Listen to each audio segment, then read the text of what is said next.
Aujourd'hui, je voudrais vous partager un petit extrait du livre d'Annick de Souzenel. Nous sommes coupés en deux. Alors, la tradition l'affirme, nous le sommes dans une inlassable conquête de nous-mêmes, prêtres, rois et prophètes.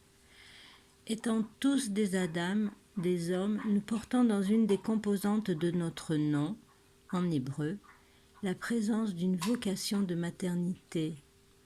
M est la mère, la lettre médiane.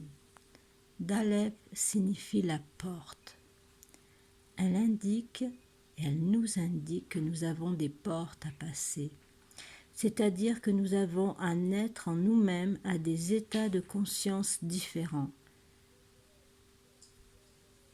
Cette vocation fondamentale est inscrite en nous.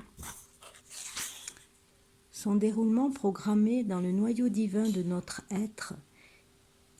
Y contrevenir fait le drame de notre vie, y obéir la somptueuse réalisation de notre être.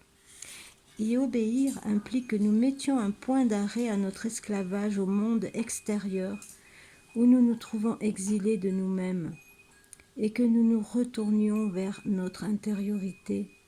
Nous y découvrirons alors le responsable de notre aliénation, l'inconscient. En tant qu'il n'est plus visité d'un être conscient, l'inconscient est le non accompli.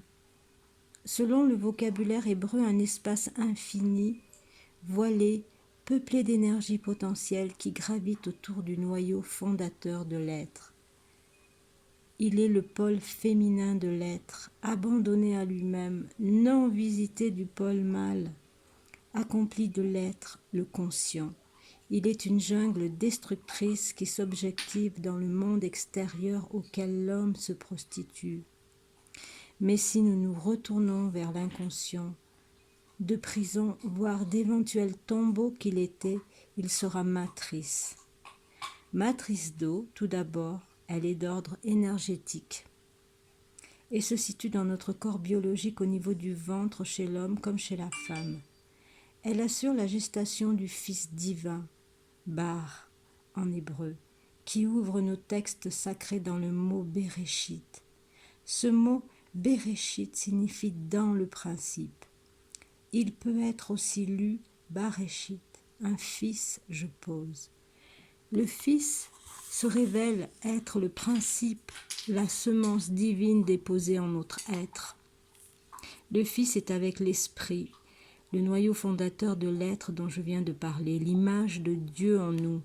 L'Esprit est une puissance d'amour infini qui nous est donnée pour faire croître le Fils.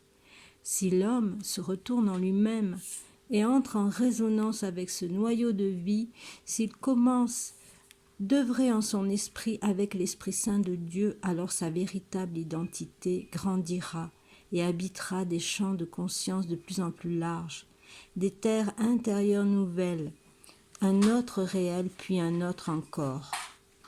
Il s'accomplira, il s'appuie pour cela sur un paradigme totalement différent de celui du monde, tout en assumant bien sûr ce monde de l'exil où patauge le collectif, mais avec les valeurs qui se seront ouvertes à lui, qu'il aura acquises et qui donneront sens. Ce sera une première naissance.